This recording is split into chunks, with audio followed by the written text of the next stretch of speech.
essa característica de uma defesa sólida, né? Uma das principais defesas da Série B do brasileiro, e também ser um visitante interessante, porque os 10 jogos antes desse de hoje do Sampaio eram 6 jogos pontuando, os 10 jogando fora de casa, sendo que desses 6 pontuando, 4 eram com vitórias.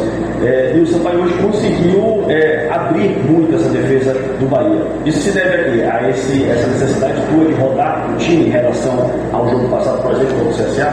Não, a gente praticamente não rodou ninguém, né? A única que a gente segurou aqui foi o Mugni para começar. Quem mais assim? Acho que foi praticamente o Danilo retornando. O Luiz lesão. O Luiz, que teve um problema na véspera ali, a gente não poupou ninguém, né? Não tem esse negócio de poupar. Então, assim, a gente manteve tudo aquilo. Não acho que a gente fez um primeiro tempo com essas características. Isso aconteceu depois do segundo gol, né? E é claro que uma equipe que está atrás tem que se jogar para frente. A gente se jogou e com risco do contra-ataque que aconteceu. Mas nós não fizemos um bom jogo, isso é claro. Mesmo no primeiro tempo, que eu acho também que o Sampaio também não teve essas oportunidades, né? Teve um lance com a defesa do Danilo e o pênalti, mais nada praticamente. Que a gente não soube talvez jogar com aquilo que era o jogo de hoje, com característica de campo diferente, e a gente precisa se adaptar a isso e tentar fazer aquilo que o jogo pede. Então eu acho que a gente tentou fazer muito daquilo que a gente talvez fez em casa nesses últimos 2 jogos e não conseguiu se adaptar à característica do campo, do adversário, do jogo. E eu acho que a gente acabou, mérito aí do Sampaio, que está tendo uma campanha muito boa em casa.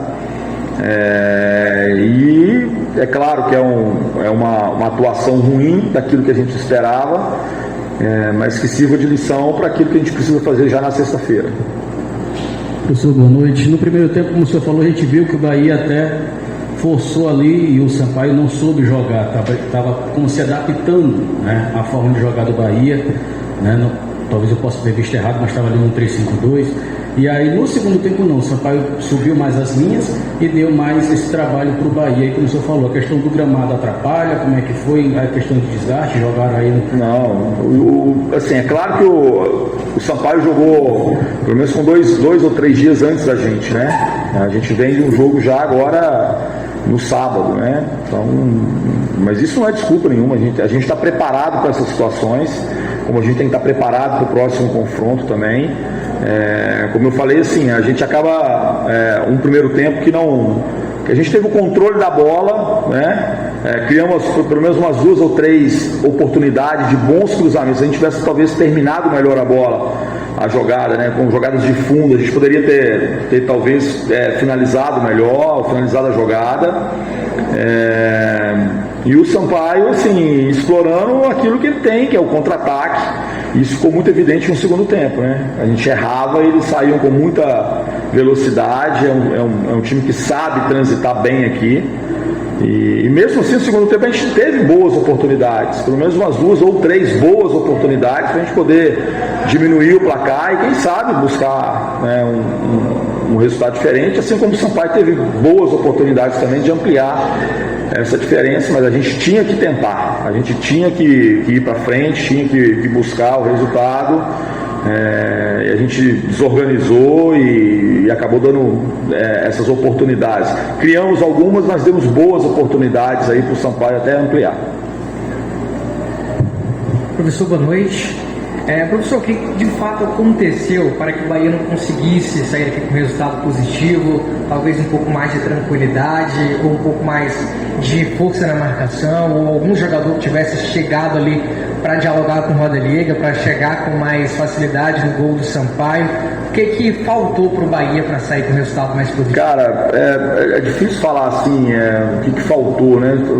Vamos repetir, nós sofremos gol aos 45 praticamente do primeiro tempo, finalzinho, numa das únicas situações que eu acho que o Pimentinha conseguiu ter vantagem ali, né, e levar para o fundo essa bola, e acabou sofrendo pênalti.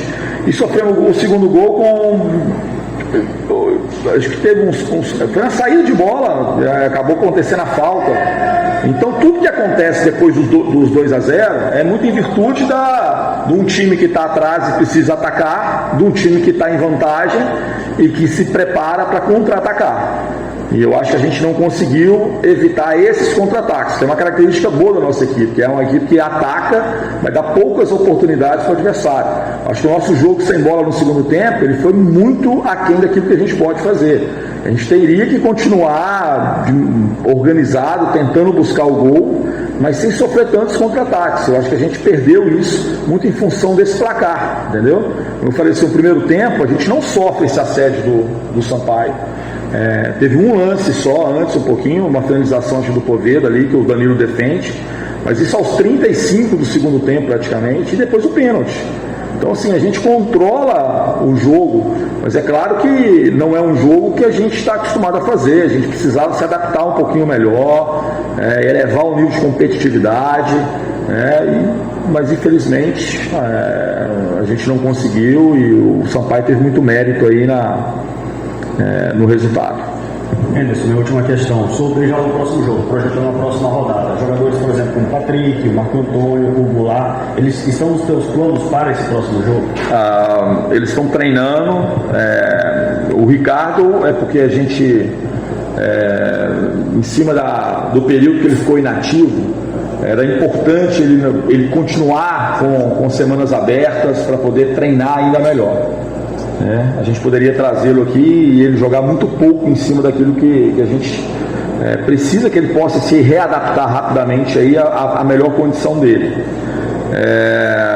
O Patrick a gente está observando para ver se ele já encontra condições já de iniciar uma partida ou de ser opção. Isso a gente só vai ter talvez uma certeza maior aí amanhã ou quinta-feira. Então, assim, dentro daquilo que a gente pensa, é claro que a gente pensa em ter esses atletas.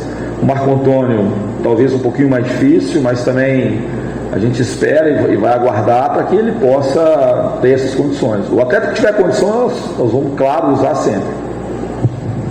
Professor, o Bahia que iniciou a rodada na segunda colocação, mas com revés diante do Sampaio acabou caindo para a terceira colocação. Esse resultado negativo diante do Sampaio pode abalar de alguma forma o elenco, o trabalho do Bahia para a sequência da competição? Cara, quem é que sabe disso, né? Eu acho que a gente tem maturidade suficiente para poder agora enfrentar um adversário em casa, que é o Ituano, buscar aí mais um triunfo. É muito complicado em cima de um resultado a gente falar que a gente está abalado. A gente está no caminho, a gente manteve 7 pontos do quinto colocado, todo mundo perdeu ali praticamente, o Grêmio e o Cruzeiro, mas o restante todo mundo está ali com dificuldade. O campeonato é difícil, e não é diferente. O Bahia não é o primeiro time que vem aqui e não consegue um bom resultado.